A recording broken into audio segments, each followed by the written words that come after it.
Hello, Shamin, welcome again. And hello, Mark Colo. Please say hello. All right, while Mark is tuning in, um, hello, Shamin, welcome again. Please say hi. And this is my friend and client, Chris Exline, who's in Ukraine. And meet Shamin, Chris Exline. Nice to Hello. meet you. Wonderful to meet you as well. I'm really excited to hear what you have to share. Okay, so we're going to begin, Chris, in a couple of minutes, but I want more people to come in and join us. Mark Colo, can you hear me? No, you're on mute. Mark. Okay, Mark Colo is in Utah, and they do have electricity there, but for some reason, his voice is not coming through. Hello, Mark. Okay, Mark and I have known each other a number of years through the relocation industry. He was in the transportation side.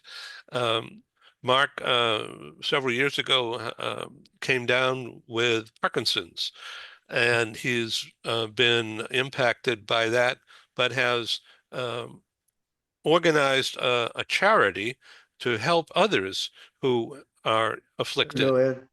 Hello, Mark. I'm just introducing you. Please say hello, Mark Hello, Colo. everyone. Okay, Mark, Good to be with you. I want you to meet Shamin, who's in New Okay. York. She is involved in the psychotherapy in Oh, wow. practice. And Mark, please meet Chris Exline, who's, I think you already met him before. He's in Ukraine. Hey, Chris. Hi, Mark. Nice to see you again. Yeah, Yeah, good to be great. here. So Mark Colo and I have produced a series of health-oriented health and wellness videos, and he's had some doctors, and Mark Colo uh, has devoted his life to helping others who are impacted by this disease. Dr. Howard Fedorov has a friend of Mark Colo's. He introduced me to Dr. Fedorov. Dr. Fedorov has been a speaker on our health-oriented medical shows in the past. Mark Colo, you've recently joined at a senior level Dr. Fedorov in a new venture. Why don't I you tell have. us about that, I please? have. Well, I'm really excited about it. I've known Howard now for probably close to 10 years. In fact, I'll try and share an abbreviated story of how we first met. Yeah, it's worth listening to. I had a client at University of California, Irvine. Her name was Diane Silver. And she called me up one day and said, Mark, I need your help. I said, sure, Diane, what's up? She says, I've got to move a guy that's going to be my boss's boss. And if you mess it up, I'll lose my job. So I said, oh, no sweat, Diane. I'll take care of that. So I hung up the phone with Diane. I called Howard, said, Howard, this is Mark Colo. I work with Chipman Relocation. We've been assigned to relocate your laboratories from Georgetown University to UC Irvine, which is about 3,000 miles away. I mean, it's coast to coast. And he says to me, um, he says, well, that's great. I've been waiting for the phone call for some time now, and they get a little slow in purchasing sometimes, I think, but they finally made the contact and got me in touch. I gave my favorite question that I give to every senior executive that I've ever moved, and that's Howard, can you tell me what your biggest concern is about this relocation? Then I shut up. And he said, wow, that's a great question. He says, well, I have 14 cryogenic freezers with 40,000 brain samples of individuals who've passed away with Parkinson's and Alzheimer's. It's my life's work. I cannot afford to have any one of those samples missing or damaged or harmed in any way. I said, boy, Howard, that's a tall order, but I want you to know I'm committed to get you out here in great shape because I have a vested interest in you and our relationship. He said, well, can I ask what that is? I says, yes, you may. I said, I have Parkinson's. And I think I'd had it for about 10 years at that point when we first spoke. Now I've had it for about 20. So, but that was, I have 5 adaptive principles that I share. I shared it in my TEDx talk, which I did a year ago in our hometown here. And it was fun. I really enjoyed it. I'm going to probably do another one. At least I'm hoping I'll do another one sometime soon. Okay, Mark, I want to introduce you to Emily Braun, who's in Toronto, and want to introduce you to Christian Ternedin, who's in Orange County, California. Oh, And I want to introduce you to Joseph McGuire, who's in Dublin. Welcome, friends. Welcome. I want you to meet Shamin, who's in Brooklyn, and Chris Hi. Exline, I think you already know from Ukraine, and Stephen Howard in Phoenix. wow. So this is real interesting. Emily and I have known each other a couple of years. She's an original member of the Global Press Club, has been on our show many times, and she has formed her own broadcasts as a result of that wonderful experience of Oh, learning fun. from what we're doing. Thank you, Emily. Why don't you just do a minute, introduce yourself about what you're doing and what you're talking about and how you help people. Thank you very much for this opportunity. I'm really happy to be with you again, Edwin, and to see my old friend, not old friend, Chris Exline, friend A good friend of many months. of many months. And by the way, thanks to you, you actually introduced me to Chris. Me, Yes, I'm a link maker. yes, That absolutely. that's my job. And I know some other people. Hi, Joseph. Nice to see you here. Yes. Uh, to be short, my next project, which I'm very passionate about and planning to launch in January, uh, and at the same time, I'm developing my 2 podcasts now, Age of Reinvention. Age of Reinvention number 1, as I say, main podcast is redefine freedom, lifestyle, and purpose at midlife for the 50 plus professionals who are already in a process or maybe already found new purpose in life, launched new companies, started new ventures. And Chris was my first guest actually for this podcast. Thank you, Chris. And my second podcast, it's a smaller topic, Age of Reinvention, Eco-Living, Free Private Cities, and Intentional Communities. But my next project for the next year, I would like to launch platform, new kind of platform, again, for 50 plus professionals in North America and Europe and Latin America. And name is Midlife Expat Alliance, Lifestyle and Business Club. There are several layers. There are several layers in my vision, but first stage will be to connect English-speaking professionals from North America and expats from Europe, people who relocated recently, I mean up to 5 years, and expats in Latin America. So, Edwin, I will not compete with you. It's something different. No, don't worry about it. So Yes. we need to move on, but don't go away because this is very, very interactive. So Emily, I want you to meet Dr. Ken Lloyd and also Christian Ternedin and Heather de Cruz Cornieri. I'm sure I mispronounced that. And Shamin. Shamin is a psychotherapist, and just so you know, and Heather is a business psychologist, and Joseph McGuire from Dublin is an expert in facial facts. So we have so much going on here. It's just amazing. But we need to go to Chris Exline because he's got one hell of a story He and I did an interview in the last 24 hours or so, and I've started to write it up for another publisher in London to bring Chris Exline to the forefront as much as I can.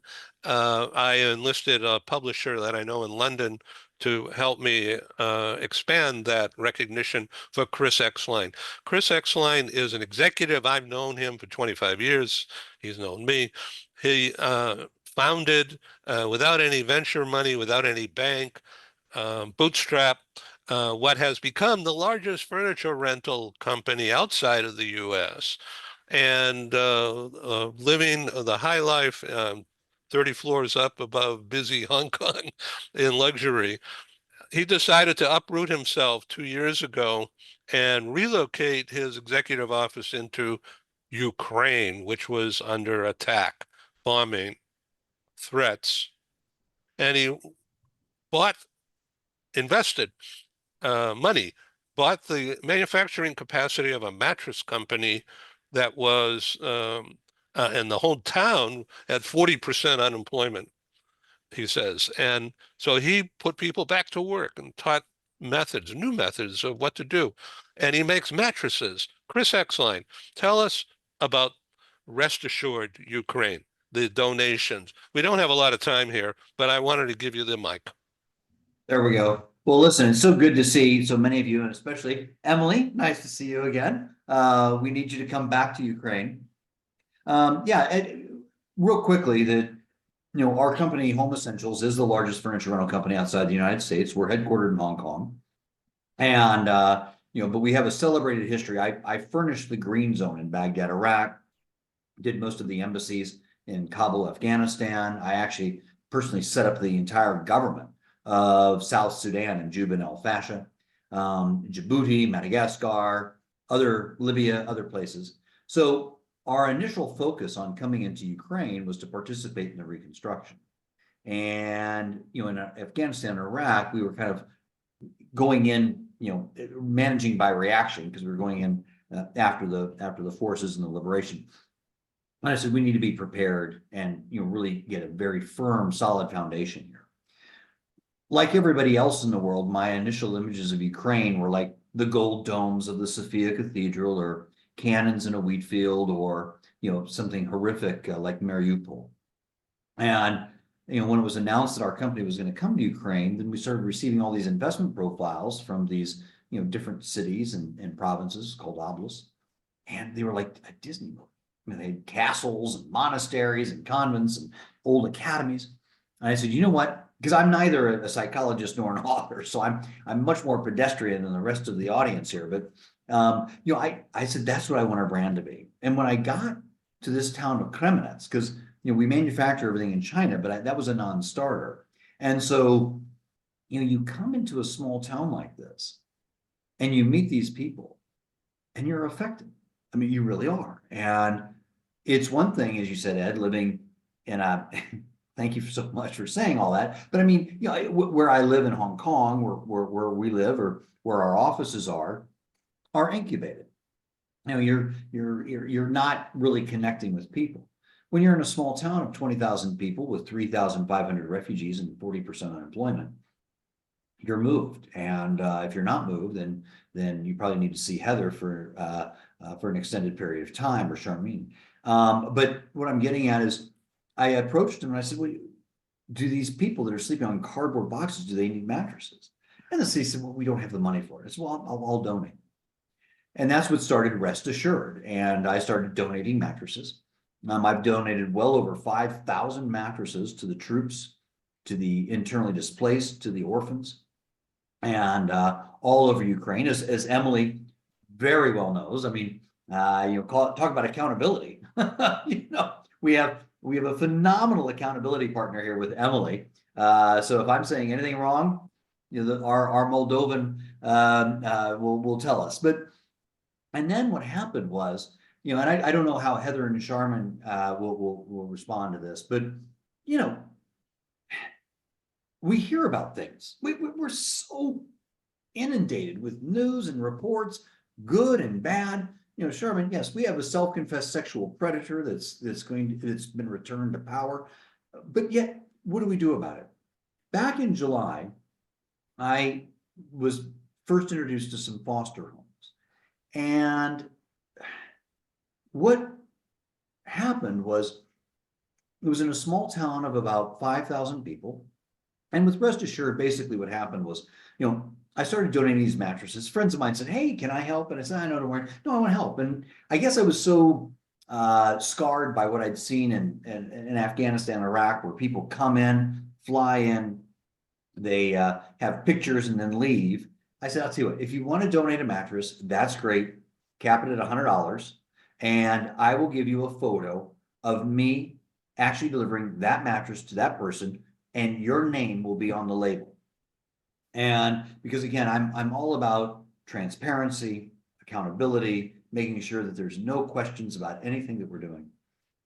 And in July, when I'm in this small town of about 5,000 people, there was a foster home. They had 9 children in that home. And the home was nice. I'm not saying anything about that. We delivered the mattress, and I asked the kids to get a photo taken next to the mattress. This precious young girl, she walks up to the mattress, does a swirl, and strikes a pose. And my immediate thought was, I don't know if she'd seen this on TikTok or YouTube, Instagram. It didn't matter. I said, this girl has no chance. She's got zero chance. Fostering, I did not know this. I'd heard about it. Now that I've been confronted, it's a business. Many of these foster parents, they all receive money from the government, and that's their income. And this girl in a town of 5,000 people, she's never going to get out of there. Where can she be a model? Where does she even have, who can tell her to have the courage and confidence to even dream? And about 2 weeks ago, as you know, I was back in these areas, and Dnipro is the 4th largest city in Ukraine. It was about 50 kilometers outside of it, and I was in some of the most shocking homes I'd ever seen. And there was one home, an incredible young man could not wait to show me 2 medals, the most precious thing in his life, where he had won in a karate championship. And at that point, Ed, as I've said on your programs before, if I have a chance to make a difference, that's a chance I have to take. Yes, I'm CEO. We're not an NGO. We're a for-profit company, thank God. And we are all about business, thank God. And, but, if you just come here to make money and are not moved by the people that you see, then what's the point of life? At 60 years old, what else do I need to do? For those of you that know Hong Kong, where I told you, you know where I live now, thank you. Show up anytime. We'll be there for Christmas if you want to come in. But, we have a roof. But what I'm getting at is, I said, you know what? We can't just donate mattresses and go away. This is what we're going to do. I've created Fostering Our Future. And we are creating an entire program to help all of these foster kids. We're going to bring those foster families into a community. We're working with peoplemovers.org. We're working with amazing organizations in the United States and Western Europe. If these kids have an aptitude for science, mathematics, ballet, music, whatever, we want them to have the confidence and the courage to dream.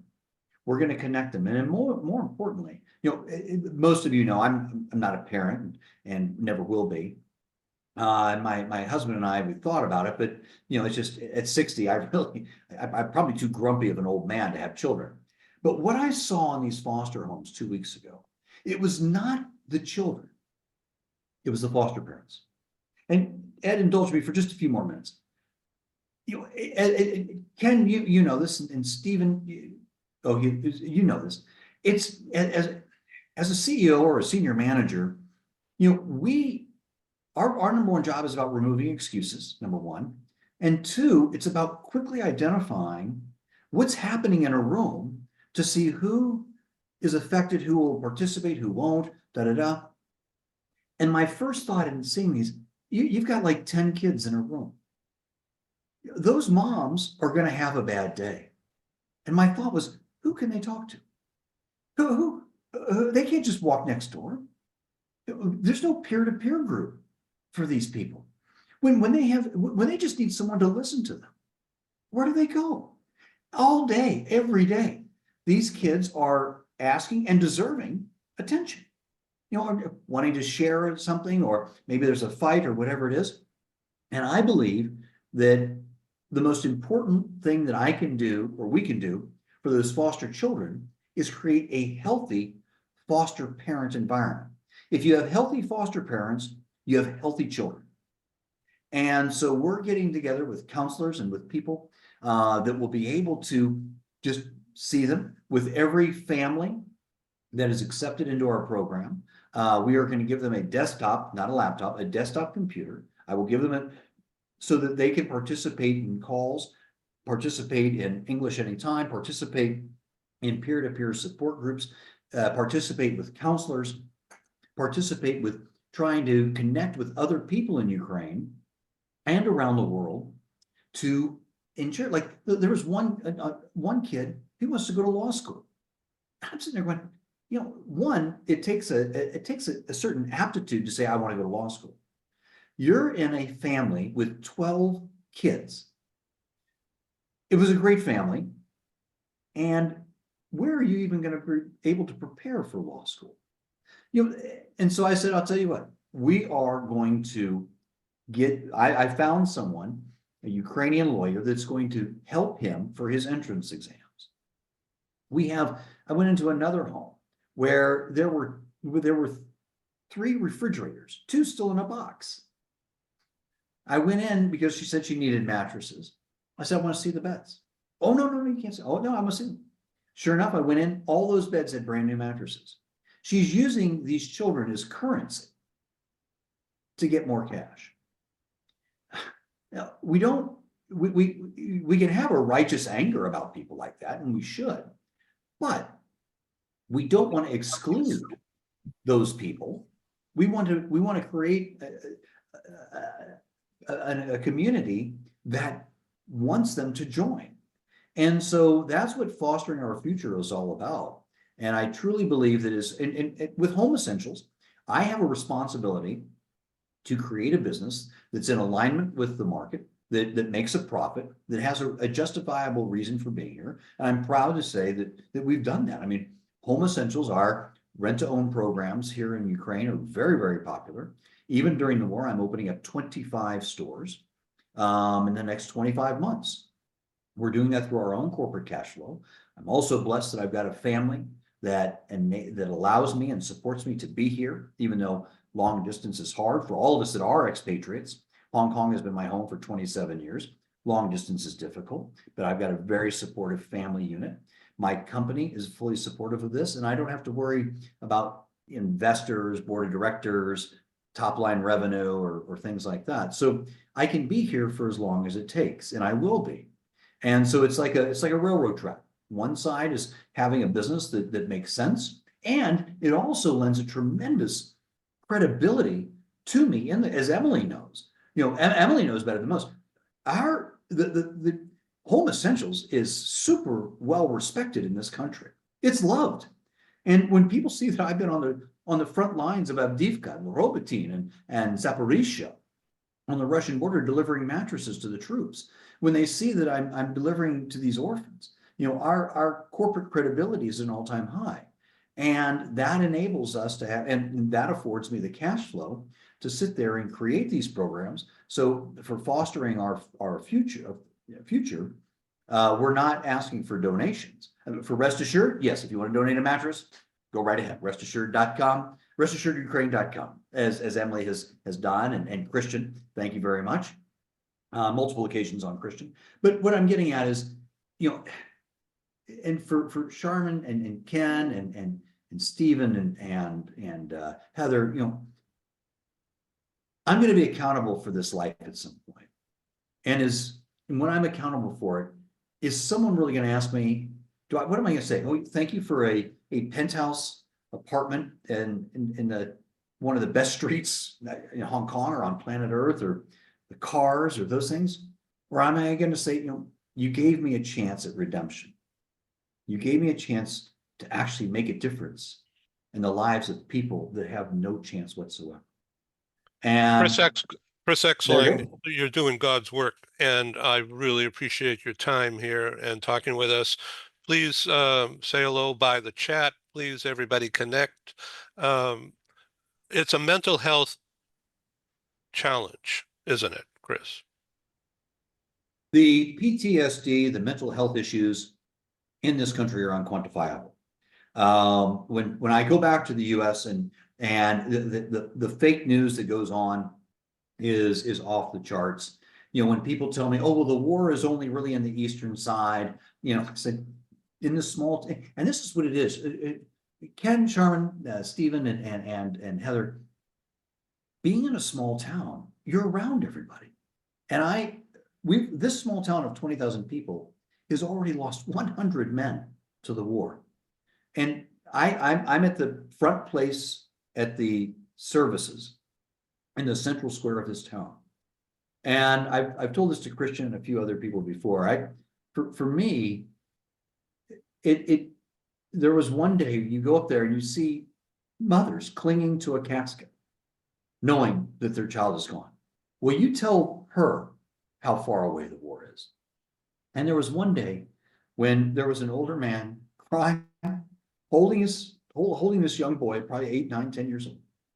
And as I was putting flowers on the coffin, it hit me. For that man, Father's Day is always going to be the day that he buried his son, and and for that kid, it's the day his dad died.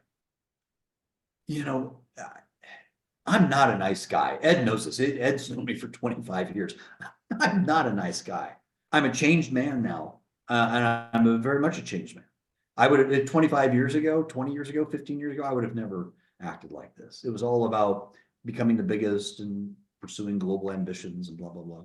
And now, Well, you've done it. those You've things- done it. You're at the pinnacle, and really, I want to give you all the exposure you can get, because we're going to help expose you, and in a good way, and because it's all about donations.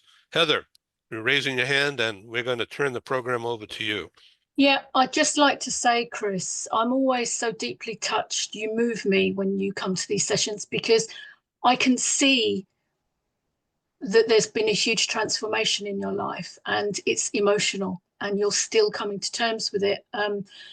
I guess what I wanted to say is that it takes a village to raise a child, and I'd like to join your village. If there's anything I can do in terms of helping you draw up some mental health program, or I just want you to know that I'm now in your village. So, you know, without absolutely any obligation at all. So I'm there with you. So please connect on the chat. Joseph McGuire. You would. Yeah, Chris, that's an incredible story you've told. And again, like Heather, I can see the transformation in you. And it's so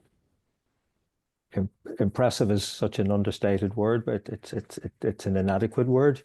But how you've opened up to yourself, it's deeply, deeply moving. I'm not in a position to offer financial help, but one area I can be of assistance, possibly, if it's of benefit, is I was expecting your story to go darker actually than it did. But one area I can help people with is identifying the predators. That's part of my skill set. It's not easy, it's not pleasant, but it's part of my skill set. Like I said, I was expecting your story to go darker. I have one particular friend, as it happens, she's originally Moldovan also, who was actually trafficked. She's now living a very healthy life elsewhere. But I have another very close friend who works with women, particularly as it happens from an Islamic background, but not just, who have been culturally, serially abused. So that whole area is something that moves me very deeply, and it's part of my, I feel like, compulsion to assist where I can. Yeah, that's a great point, Joseph. I think part of the reason trafficking isn't as big of a deal here is because these these foster parents, they use that as an income. They'll compete for special needs children so they can get more monthly income. There's, you know, one of the benefits of, and Emily knows this, I don't speak Ukrainian, nor will I ever, but I was in one home 2 weeks ago, and the woman said, you know, these children at the age of 15, 16 have the right to leave. And she said 3 of them left, and I was actually crying. And I said, yeah, how are you going to replace that revenue? And, you know, as disgusting as it is, but that seems to be the model. The state is so overwhelmed. The state tries. I mean, I'm not saying there are bad people in the government, but for one of the things that is a blessing for us, Joseph, is we're able to operate outside of the state apparatus.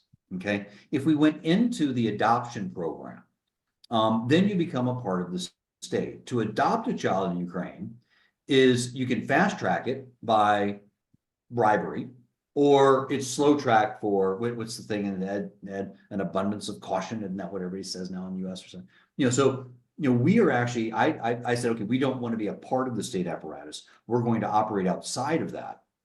And we're able to do that so that we don't have any government influence. But yes, if you know, if we do once, not if, but once we start hearing of trafficking, then we will definitely get in touch with you. And if anyone has any doubts on anything that I'm saying, we have our own Emily Braun, who's actually visited me here in Ukraine, and she can attest 100% if I'm saying anything false or if I'm saying things that are accurate. Great. Thank you very much, Chris. And thank you all for participating in this. Want to introduce Ron Cooper. Hello, Ron. You're on mute right now. Say hello. Hello, Ed and everybody. Chris, I am very moved by your story. I just recently got to know you, but I will tell you everything you just explained can stay with a young person, any person of any age for that matter, but particularly when they're young, they wonder, or they can wonder, who cares? And I would hope that each one of us can say, I do, and I will. And when we genuinely project that in our persona and generally walk with, work with, we can help anyone over a past and help them with a very bright future. Thank you, Ed. Thank you, Ron. In the background, I want to welcome Khadija Islam. And Khadija, if you want to come forward, press your button and say hello briefly. Hi, everyone. Can you hear me okay? Yeah, everything's cool. So Perfect. thank So you. So this is your first time on our show. We met a couple of years ago when I produced a live meeting inside HSBC headquarters in London, and you were there. Yeah. Thank you. And this is your first time on the TV. So Khadija, as you can see, we have a variety of people here. And just, you know, briefly talk about what you do for a living. So I'm the head of global mobility at a company called Agraco. So That's a big electrical engineering company, right? yes, so it's energy in the energy space. So it's quite global, and we move a lot of people around the world all the time, providing energy solutions where needed to our clients. Oh, that's great. So and I'm based out of London. yeah, this is just great to have you. We've had a few people drop out because of the crunch of year-end reporting and getting things together with a week or so to go to Christmas. So I really appreciate your time and your effort being here today. So the greatest issue on dealing with mobility is, and we have mobility experts right here with us, but I just want to give you a stage here for a minute before we get into the psychological safety discussion, okay? Because I'm sure you can add to that and will. So the greatest thing is, and Christian, you could jump in here quickly and introduce yourself. He's a longtime mobility management expert. Christian? Hello, everyone. Yes, my name is Christian ten Leden, and I have 20 years of experience in the mobility industry as a first consultant and then manager for a team of consultants. Thanks, Chris. And as Ed said, I've been on the show a number of times. I think we're past 50 at this point. And obviously I love it. Otherwise I wouldn't be here. So thank you, everybody. And so nice to see many So meet new faces. Khadija. And how long have you been involved in global mobility, Khadija? 18 years, so not too far behind. Yeah, that's really interesting. What's the volume of people that you, as a mobility partner with a large organization, how many people do you look after? So I would say in terms of cross-border moves, we have around 1,000 cross-border moves a year. Sometimes we have a lot more, sometimes we have a little bit less, but average it's around 1,000. Oh, that's terrific. Okay, I want to bring. Is it? Yeah, yeah, that's me. And so, Heather, I want you to take charge now. You and Shamin, take charge of this meeting and tell us about psychological safety. Yeah, we're going to get into psychology in the workplace. Ed, can I just ask you about timing, because we're a little bit over now. So can we still have our time slots together? Yeah, absolutely. Yes. So the next session is starting at 6:15. So we've got an hour and a half, but we don't need an hour and a half in this session. But well, we might need it because of all the people here who want to learn from you and comment. Okay, but we don't need to shorten the presentations. No, not at all. I'm looking forward to your slides also. I'm just going to get my... Except I would say that I have a psychological contract with my team, and we do have a meeting at 1. So their expectation is that I will be there. So I do have to have a little bit of a hard out. I apologize for that. How long do you have, Shamin? I have an hour and 13 minutes. Okay, so we've got good time. So right, let's get straight to it. So we're here today. You're getting a twofer. You're getting a 2-for-1 here. We've got Shamin, who's in New York, and you've got myself. I'm based just outside of London, Khadija, so I'm not too far from you. And we're here to talk about psychology in the workplace. And first of all, I'm going to share some insights into the psychological contract. And then that's going to be closely followed by Shamin, who's going to talk about psychological safety. And the exciting thing about this is, for me, the power of psychology is similar to, if not equal to, transformational coaching. And so it's my goal with you all today is to share a little bit of that magic, because it's that magic that first attracted me into the field of psychology in the first place. And I am a business psychologist, and my specialty really is in the field of global mobility, where I haven't been quite as long as Khadija and Christian, but I'm very, very close behind with about 16 years. So without further ado, let's move on. How do I? There. Okay, so the psychological contract. Now, we all know about the employment contract, and what we believe in work psychology is that the employment contract offers a limited understanding of the employment relationship. And so what I would like to do is talk to you all a little bit today about the different types, the origins, the definition, and how this actually can bring about some ROI blind spots in business, and then how the employer and employee relationship is changing dynamically. In fact, we're really in the midst of a paradigm shift here. So first of all, the psychological contract, what is it? Well, according to the Chartered Institute of Personnel and Development, it refers to an exchange relationship based upon expectations, beliefs, and an understanding of mutual responsibilities between employer and worker. And there are 3 types currently, because it is evolving. This was identified way back in about the 1960s when it started emerging. And the first type that everybody is really familiar with is the transactional psychological contract.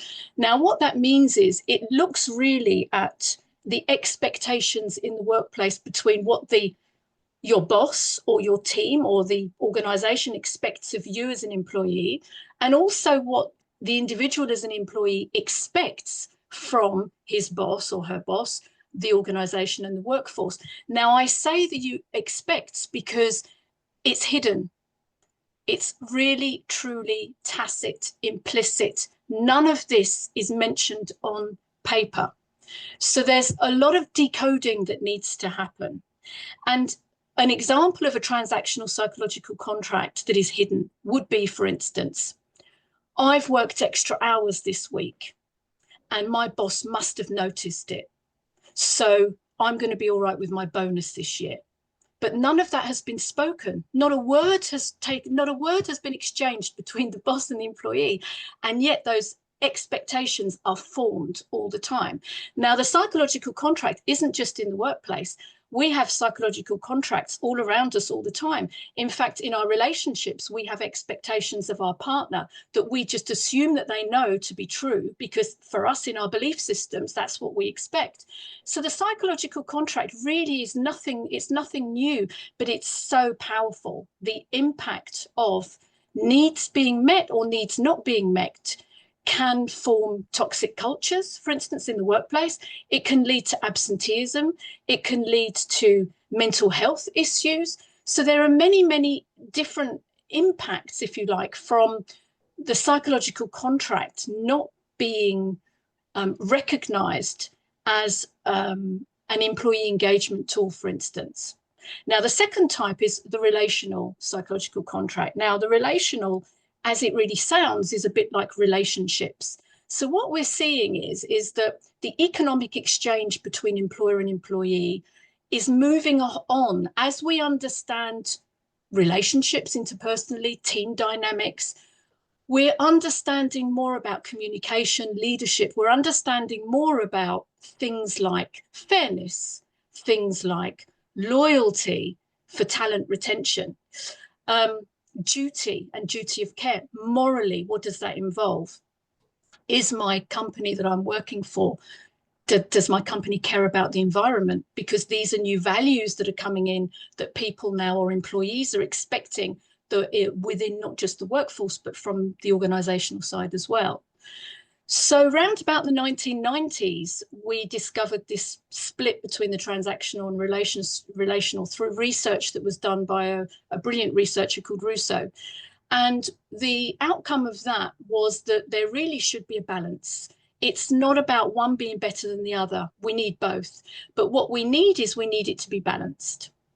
So blind spots in the workforce that may affect ROI can be, and this is very simplified, it can be down to external factors or internal factors. And what we're seeing is that we don't work in a vacuum. And as we've seen with COVID and COVID-19 and post-COVID, what we're seeing is that, and what Ken mentioned about disruption, we're seeing that we are living more in socio-political and economic turbulent times.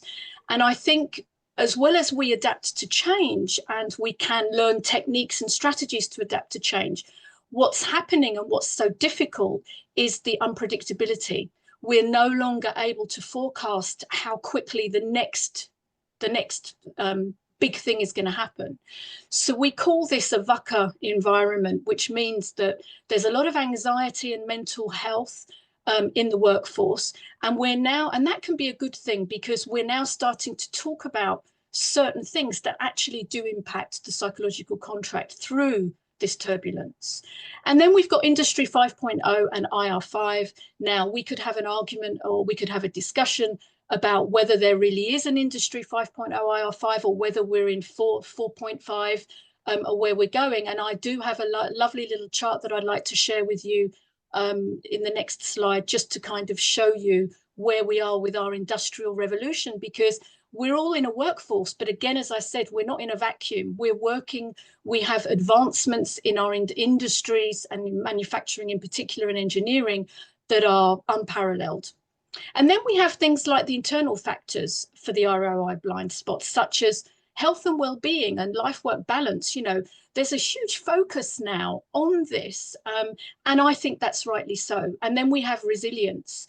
not just resilience of an individual, so that we thrive and we can thrive in VUCA environments, but so that organizations have resilience too and they become more agile. So what this all boils down to is a new emerging relationship, and this has been on the back burner for a while, and it's definitely been necessary, but we're having definitely a paradigm shift. And so what we need even more of to really understand and recognize the impact of psychology in the workforce, like safeguarding and the psychological contract, we need a new employment value proposition. And I've deliberately used the word employment because some people call it employer, EVP, some people call it employee, EVP. I like to call it employment so that the balance is between the two. And now what we can see if we do that is that this will help build psychological capital. Now, psychological capital is amazing. This is, I think, one of the biggest things that we can do to help psychology build ROI. According to the American Psychological Association in last year, psychological capital as a definition is how an organization helps employees build psychological strength, which is critical to be successful in today's socio-political and economic times of turbulence.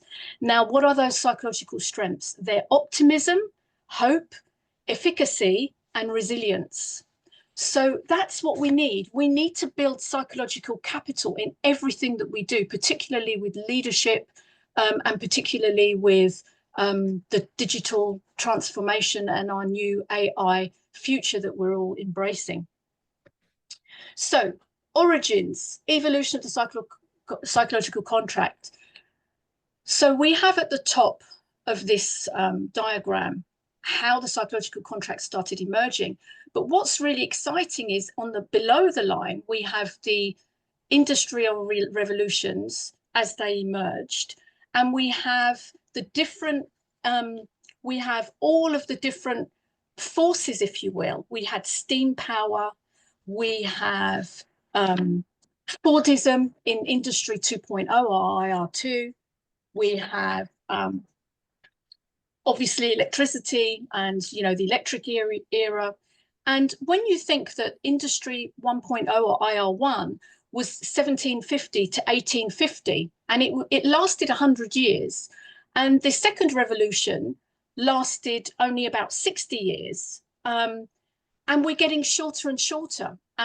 So when you look at the psychological contract emerging in round about 1960, and you look at the progression since then, we see that the social exchange agreement emerged along with 1989 employer-employee relations, where things started to be more formalized, always very legal, but with some more aspects relating to motivation and productivity and engagement in the workforce. Then we have the emergence of the different types of psychological contract in 1990. And then we start shifting into IR4 and Industry 4.0, where we have the smart machines, we have the Internet of Things, we have cloud emerging, man-machine learning, digitalization in manufacturing. So we have then the duty of care. Even though it's been around for many, many, many years in a legal way, we have the duty of care obligations from the employer starting to emerge, along with diversity, equity, inclusion and belonging, ESG, corporate social responsibility, and all of these things that are starting to emerge for taking responsibility because of external market forces that are really forcing organizations to do this. And then if we jump straight to our most recent future, we see health and well-being emerging as part of a better work-life balance, which I think we're all familiar with. And what we're seeing now as we move into the future is a focus on 5.0 or IR5, which, as Ken was talking about, is really about us being more responsible. We're smarter, but are we more responsible?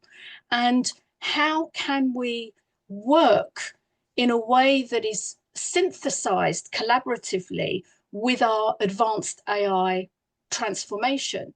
And we already see virtual reality. We see in a lot of companies that are already in 5.0, companies like Siemens or ABB, Ford even, they have introduced things called cobots, which are robots that collaborate with humans. So we're seeing this, we're seeing the emergence of this, and it is a very exciting time. But when you look at this chart, I think what really jumps out is the speed. It really is the speed of change, that we only entered 4.0 in 2011 or 2016, depending upon, you know, which school of thought you have. But we're only in 2023, and we already have the onset of IR5 and Industry 5.0.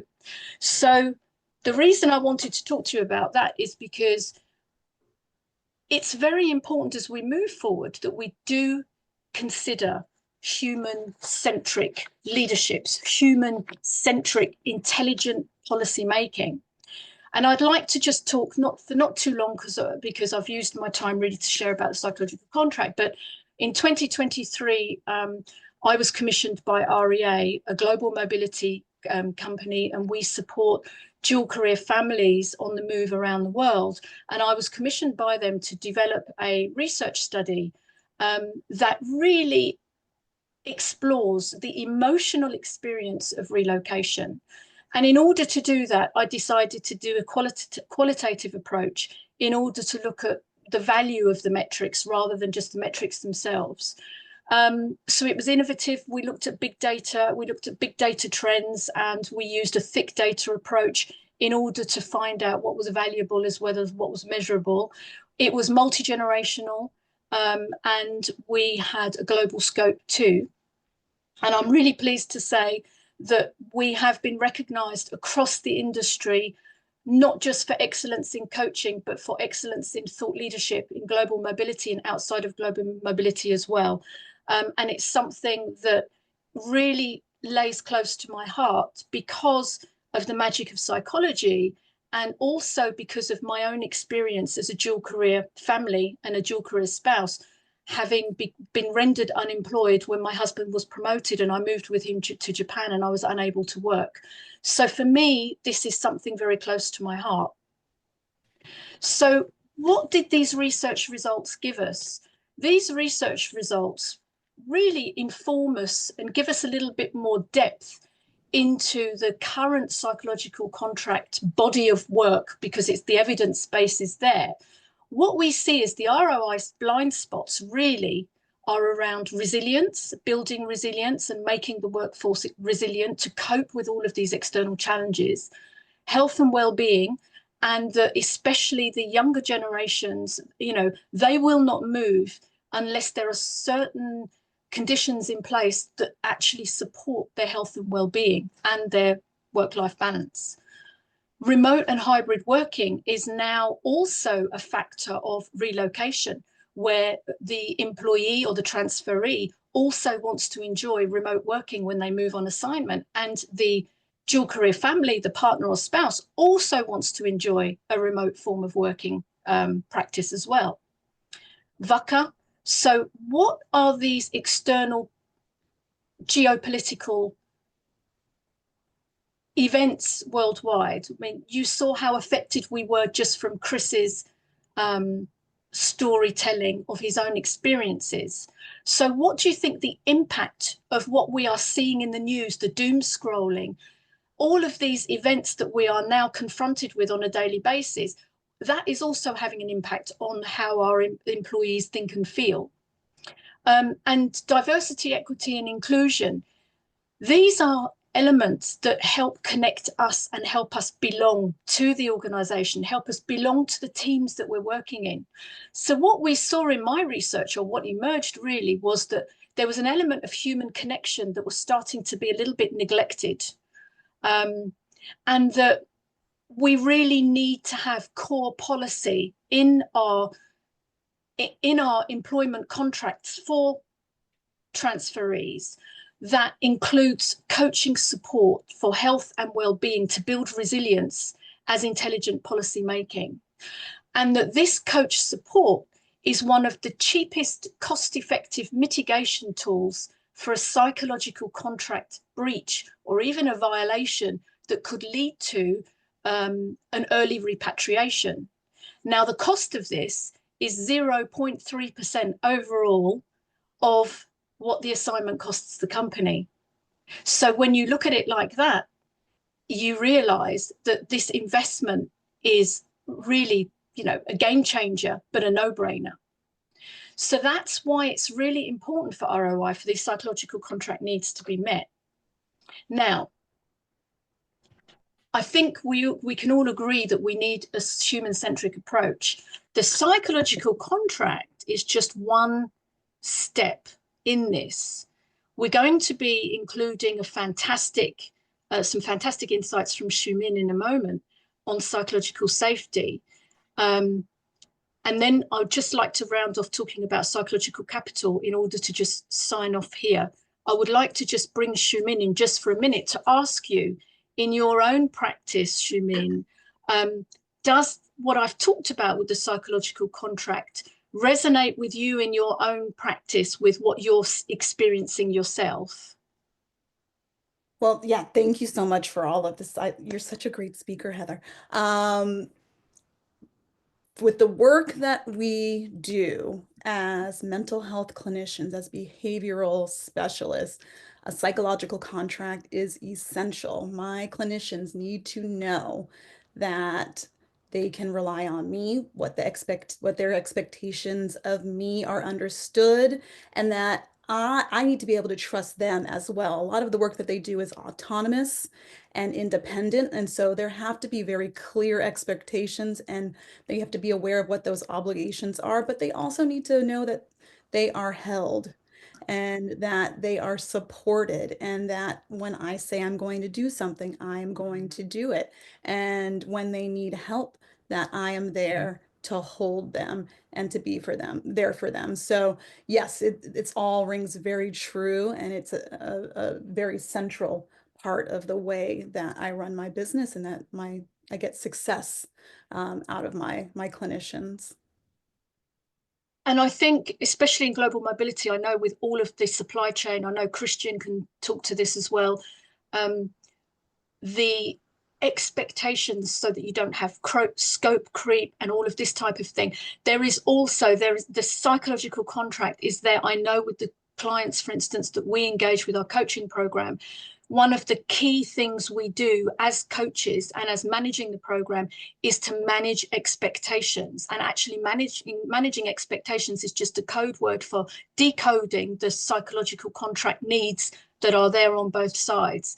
So I'd like to I think it would be good to talk about questions, because I'm sure that everybody has some questions, but what I would like to suggest is that if you can hold your questions for the moment, and we hand over to Xiumin in order to give us the piece on psychological safety, simply because both go hand in hand with each other, and many questions may actually be answered, you know, if we just wait until the end of the second session. So, but I think what you will all find, and what I'd love you all to take away from this, is that you will build psychological capital with enhanced psychological safety and understanding the psychological contract, even on a daily basis in your day-to-day life. So without further ado, I'd like to hand over to Xiumin for insights into the psychological safety in the workplace. I'm going to stop sharing.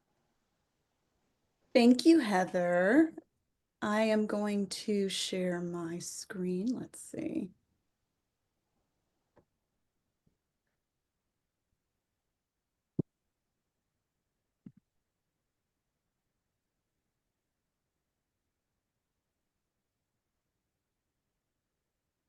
Can we all see that? Yes. Yeah. All right, wonderful. I'm going to move you guys to the center so I can look at you all as I talk. So I'm Xiumin Ajan. I am the CEO and clinical director of Xiumin Ajan Psychotherapy. We deliver warm, effective, and evidence-based mental health, and well-being services tailored to individuals, couples, groups, and organizations, empowering clients to thrive both personally and professionally.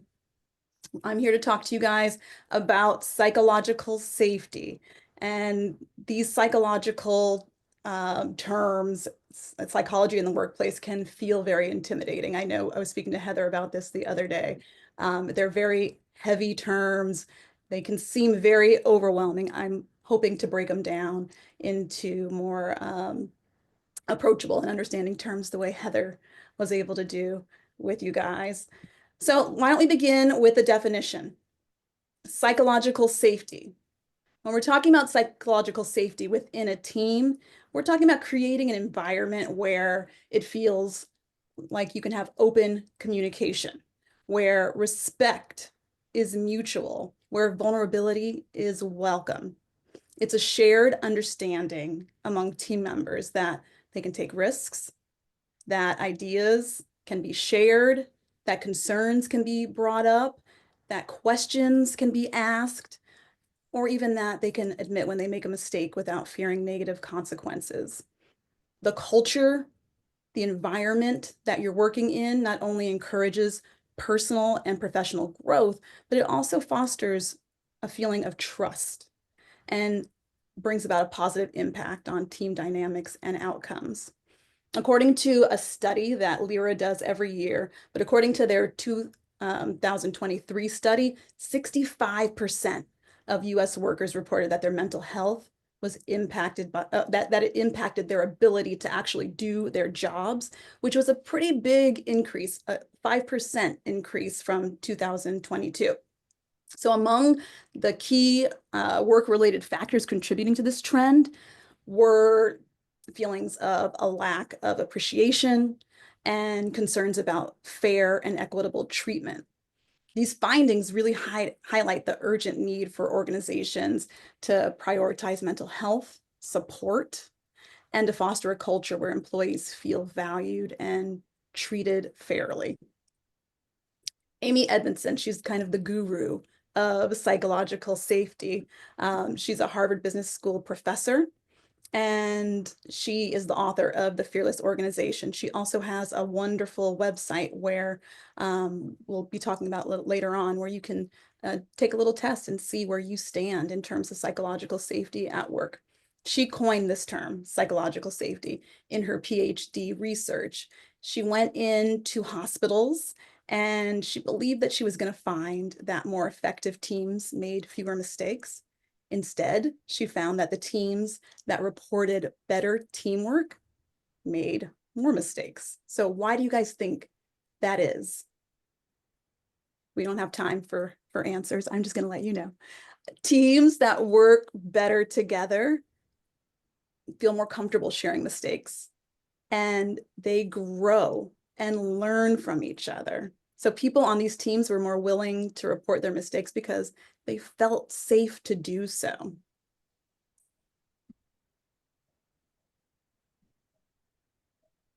All right, so some key components that I've identified of psychological safety are open communication, mutual respect, vulnerability, taking risks, and positive impact. Let's break that down a little further. Open communication. We're starting here with open communication because it's really the foundation of psychological safety. When employees feel safe to share ideas and to share concerns and ask questions and feel like it's free of judgment or criticism or even retaliation, it fosters trust and collaboration, and it encourages dialogue on these teams. And that creates space for diverse ideas and for creative solutions to problems. Mutual respect. When team members treat each other with dignity and they value each other's contributions, this fosters a supportive environment, a productive environment, and a culture where individuals feel comfortable expressing themselves. And they don't worry about being dismissed. They don't worry about being undermined. Humility. This is really kind of the human factor here, right? When leaders are able to acknowledge that they're not perfect, when they're able to show that they don't know everything, when they seek input from their team, That fosters trust. It creates openness amongst your team, and it brings you guys closer together. This human element, this humility, creates an environment where employees can feel empowered to share ideas. There's nothing worse than being in a team and not feeling like you can speak up because you're afraid to take risks or you're afraid to be judged. And when leaders acknowledge that they are not perfect and don't know everything, it encourages you to be able to speak up, even if you might be wrong, even if you might make a mistake, it's still valuable. And then finally, almost finally, taking risks. It is a vital part of psychological safety because it allows members to step out of their comfort zone without fear of failure or backlash, but also that's where the magic happens, right? When we take risks, when we are able to put out bold ideas or ask tough questions or try new approaches, that's where growth happens. That's where innovation happens. That's where people thrive. When employees see making mistakes as opportunities, then that's when the organization as a whole really, really thrives and grows. And then positive impact. When I'm talking about positive impact, I'm talking about it in terms of the individual and in terms of the team as a whole. So it's that feeling for the individual of being encouraged, of being valued, of being seen for sharing ideas. And that leads to more creativity. But for the team, it increases motivation and it improves overall team performance. Now, according to a study by McKinsey, 89% of employee respondents said that they believe that psychological safety in the workplace is essential. So let's talk about the benefits of psychological safety. It enhances team effectiveness. It encourages collaboration and trust, and that leads to stronger and more cohesive teams. It boosts employee well-being. It creates an environment where employees feel valued, where they feel supported, where they feel confident. It improves employee retention. It reduces turnover by fostering a workplace environment where people want to stay, where they want to grow, where they're excited to show up. It drives better performance. It enables employees to bring their best ideas, and maybe they're worse, but they're valuable too, all of their ideas to the table without fear. And it encourages smarter decision-making. It promotes an openness amongst the team, and that allows for diverse perspectives and for more informed choices. And then increased engagement and motivation. This inspires employees to take initiative, and they feel more invested in the work that they're doing. It builds healthy learning culture. It supports innovation, continuous learning, and resilience through experimentation and through feedback. And finally, it creates a diverse and inclusive work environment. It ensures that all voices are heard, that everyone is respected, that all are valued, and it fosters a culture of belonging. So, how can leaders create psychological safety? I've identified 4 types of leadership that support a psychologically safe work environment: collaborative leadership, compassionate leadership, responsive leadership, and vulnerable leadership. Collaborative leadership can significantly enhance psychological safety by fostering that open communication that we keep talking about, and mutual respect, and a collaborative decision-making process. You're consulting your team. And this aligns perfectly with the principles of psychological safety because it's creating an inclusive and respectful workplace. by involving team members, by collaborating with them and consulting them, by valuing their input. Collaborative leaders build trust. They encourage open communication and foster an environment where employees can feel secure and motivated to contribute their best. Compassionate leadership. Compassionate leadership emphasizes kindness, care, and concern for employees' well-being while fostering trust and motivation. It highlights the value of an employee's voice, which plays a crucial role in fostering psychological safety. An example of this in practice might be an employee who seems distracted at work. They're less engaged. They're maybe isolating themselves a little bit more. Instead of reprimanding them for missed deadlines or talking about what they're not doing, a compassionate leader privately checks in. They might say something like, "I've noticed you've been a little off lately," or "I wanted to see how you're doing. Is there anything I can do to support you?" This approach, it shows empathy and care. It opens the door for employees to share any personal or professional struggles. Of course, we need to have boundaries here, and we need to have resources available as leaders, because it's not our responsibility necessarily to fix those problems, but it is our responsibility as leaders to be able to point them in the right direction, to show care, to share support. And a leader who's compassionate helps to show employees that they're valued, that they're understood, and that there's true trust and psychological safety there. Responsive leadership.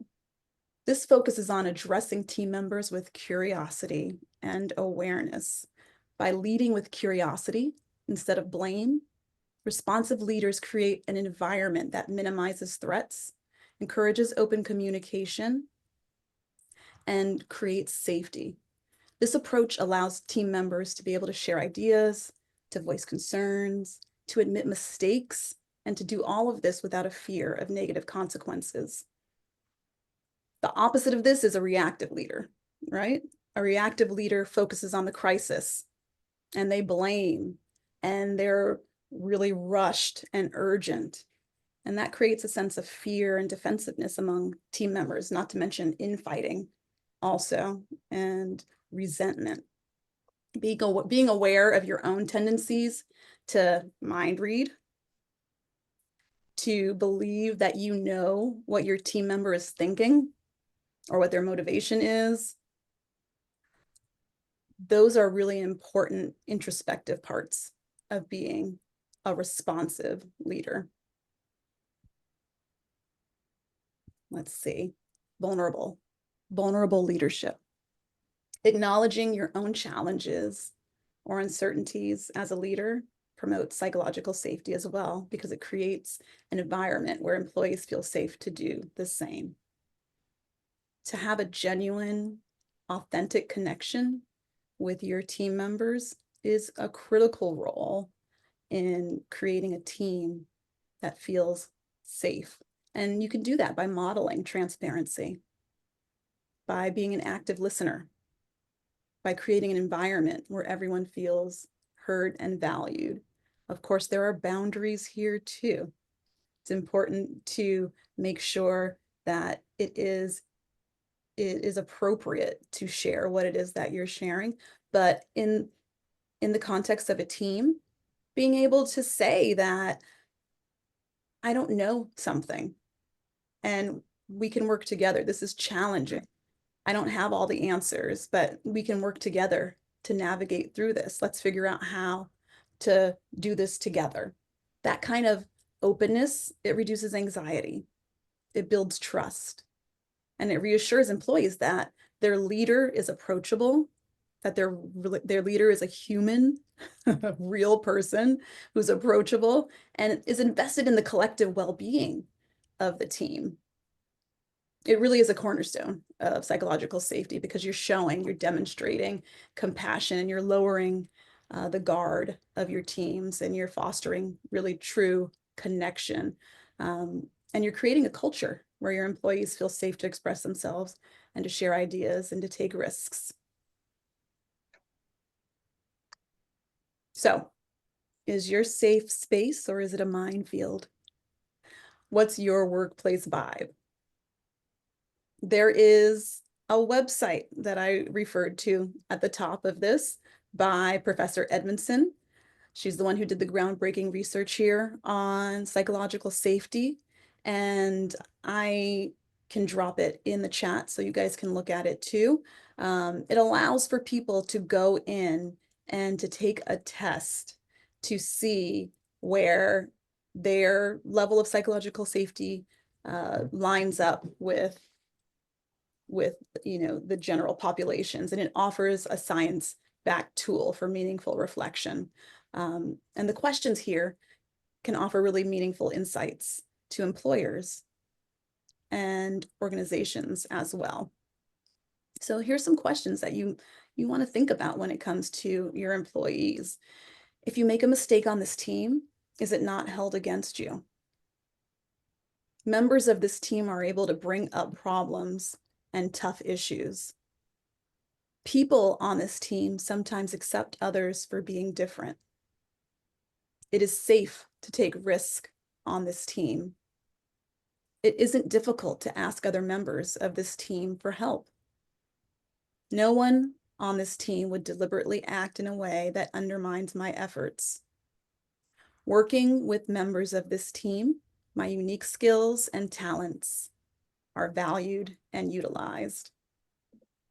You want your employees to be able to respond to these questions with a resounding yes. If they're not able to say that, you want to get to the bottom of why they're not able to say yes to these questions and come up with some healthier solutions for their well-being and for your organization's overall well-being. So in conclusion here, fostering psychological safety in the workplace is not just a nice to have.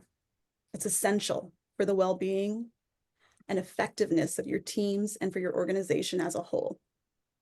Creating an environment that values the psychological contract and psychological safety can unlock full potential of their teams. It can drive innovation.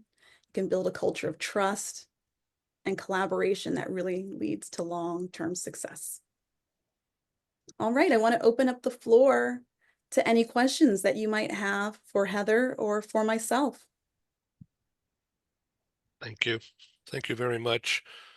Joseph McGuire, do you have something? Yes, I have a question. I love to play devil's advocate, as you may have gathered. Question for either Heather or Shameen.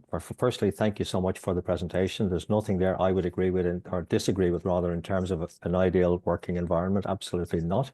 I think we'd all pretty much agree that that would be a very, very healthy space. But I'm sure equally we've all come across business leaders who are not concerned with providing the ideal environment. So when you're presenting this material or these ideas, how do you address feedback from, or pushback rather, from leaders who are, shall we say, less than ideal? Well, I think the proof is in the pudding, right? The ROI is what speaks to leaders who maybe are not invested. If they don't believe in their employees' well-being, they believe in the numbers. And so that is, the first thing I go to. I hit them in the pockets. Do you want your organization to thrive? Do you want it to grow? Do you want to hold on to your best employees, especially with this younger generation? How are you going to hold on to them? They're going to come and go as they please if they're not getting what they need.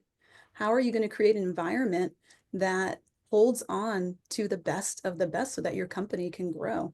If you're not doing these things, you're not going to do that. And I think it has become much more clear. It's always been true, but since COVID, it has become much, much more clear that the mental health of your employees is one of the most valuable, if not the most valuable asset that they bring to your team, to your organization.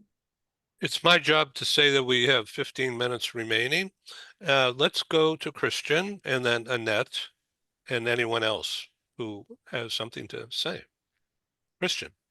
Okay, so my question is related to Joseph's. How do you enforce that the leaders that you have that are in power are, first of all, mentally capable of following these directions, of wanting to implement them? And secondly, how do you monitor this? The reason I'm asking is that I've had many leaders in my career that were either completely disinterested in any of what you're saying, or they were so delusional that they felt that they were carrying people who followed all these suggestions, but in reality they weren't. They couldn't see themselves anymore as to the effect of the effect that they had on people, on their teams. Heather, did you want to chime in, or I have some thoughts? Yeah, I just wanted as well to follow up with Joseph as well. Yeah, I see the link between both Christian and Joseph. So first of all, we both find psychology magical, but we're not magicians. And people seem to think that if you study psychology, you become some kind of mind reader, and you don't. You just understand, you know, the good and the bad of human behavior. And most of us really are here because we want to make things better and make a difference with our passion. And there is no one fix all solution or one size fits all solution. And I can only talk from my own experience in that generally, wherever there's a difficulty or toxicity, it's usually systemic, and there could be a culture that is toxic. And it doesn't matter how much you work on one individual or even one team member, if the culture doesn't change along with it, then you are not really addressing the problem. What you're doing is you're putting a band-aid or a plaster, as we say in England. You're putting a plaster on it in order just to make things better for a while. So that's why you have short-term interventions, long-term interventions. One thing that I found really successful, and I don't know, Shameen, you can chime in here as well. So coaching at executive level and helping to empower an understanding of how important it is to listen through these different types of leadership that Shameen talked about is one thing. So you can have, you would go in with a short-term solution first of all and do some coaching, and then maybe have a whole program for a team where, for instance, a really positive intervention that I've found has been to do a charter. So you would draw up a team charter, and then that team charter would be, you would observe what's happening in the team, and you would look at, or you would use some psychometric tools in order to see where the dynamics are and where there's a potential imbalance. And then a solution process would be suggested. Now, unless we worked within an organization full time, which neither of us does, you cannot then manage 100% the dynamics all of the time. And that doesn't promote a growth mindset either, because the idea of the work that we do is that you bring solutions and you believe and trust that there will be an autonomy afterwards from the learning that you facilitate, that will be embedded. And then there will be a cascade program in order for that to be embedded more deeply. So we cannot wave a wand and fix everything magically, but it has to start somewhere. So, and I can see Annette nodding as well. Shameen, sorry, I didn't mean to take away from you, but I'm sure you've got some interesting things to add there too. Yeah, no, I think you hit most of the points that I was going to make. I think it does come from the top down, and there has to be a culture where it's being modeled from the very top down. I think also, who's going to talk to their managers or supervisors if the environment feels toxic? And so if you really want to get that information, it's helpful to contract out for a confidential source to be gathering this information and then sharing it with you so that you can do something about it. Otherwise, you're never going to hear the real story behind what's happening. Even with the psychological safety index that Professor Edmondson has created, having somebody come in quarterly to talk to your employees and ask them about their experience at the workplace and how safe they're feeling, and gathering that data and presenting it to an organization so they can decide what to do. But the organization has to be invested. And Should- that's, go Yes, ahead. yeah, Shameen, can I ask you please to take down your slides so we could look Of at course. everybody that is still here? Okay, this is great. Thank you so much for that. Okay. Okay, great. Who wants to speak? Ken? Oh, no, Annetta first. Okay. And then everybody else. Yeah, so thank you very much for this wonderful presentation. I haven't got a question. I only want to really thank you because I have the impression that there are different names for, let's say, a similar movement. So what I mean with Love and Peace in Companies is what you described. You have another name for it. And for me, it doesn't make, it isn't that important what the I don't want to minimize it, but what the label is. For me, it's much more important what is in it and what it really means to work together as humans and no longer as obeying objects in a company. And my experience really is, and I have been working together with a lot of teams and team development processes and so on. And I always realized what you said, that it's very important that the highest level of management, that they agree to this, because in Germany we have a saying, I don't know if it exists in English, if I translate it word by word, it says the fish starts smelling from the head. So it means if you don't start at the head, you can do a lot of things with the teams, but you won't be successful. And really, I think that times are changing now. And so what I do is I don't work together with, let's say, hardliners. I work together with those people who already have the wish to change something, to bring their organization or their company to a next level. And I really love it that you're working with this psychological models and so on, because in my opinion, it's so important to find ways how to contact different people in different ways. And so I'm really very confident that this is going to be the next level, and that it's so good to start working at different let's say sides, or with different people and different approaches to really change it. So thank you. Thank Yes. you. Ken Lloyd.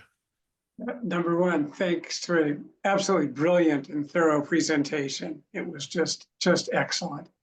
I remember reading about psychological contracts in a book. I think the title was Industrial Psychology by Edgar Schein, like back in the 70s.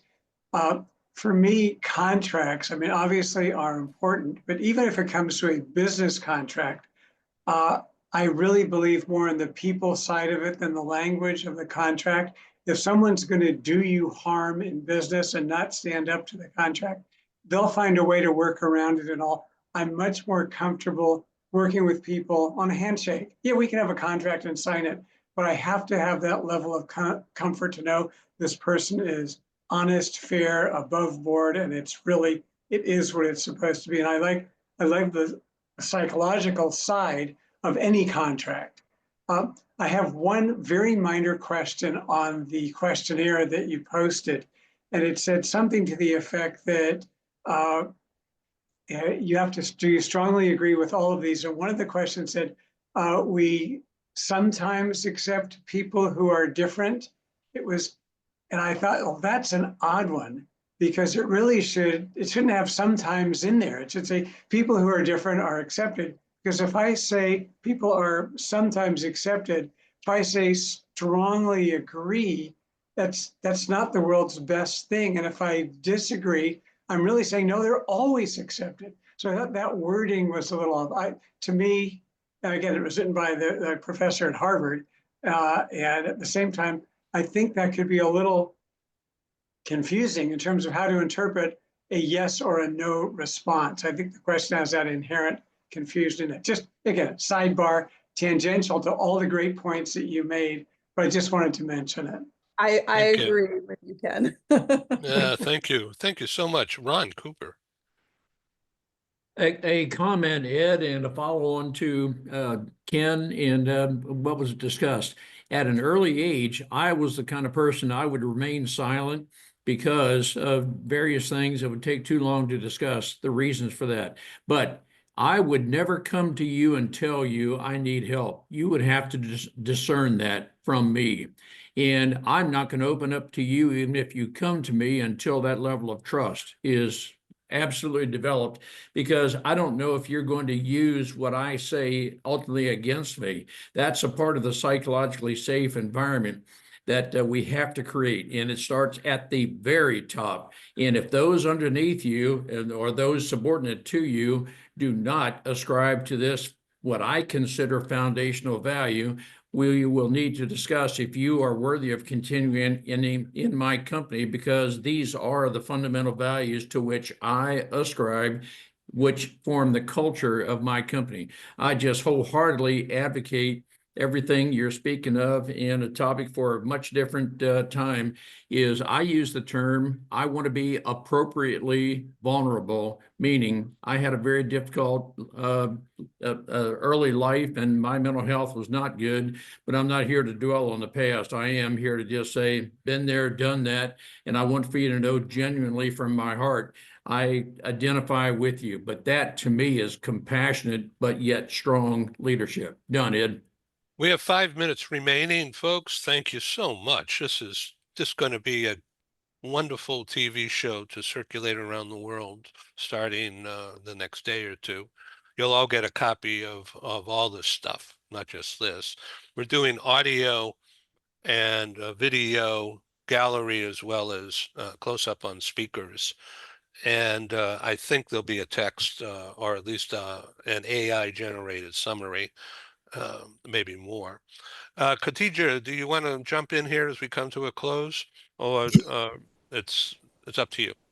Yes, I mean, I just thought that was fascinating. I think it's something that I completely resonated with.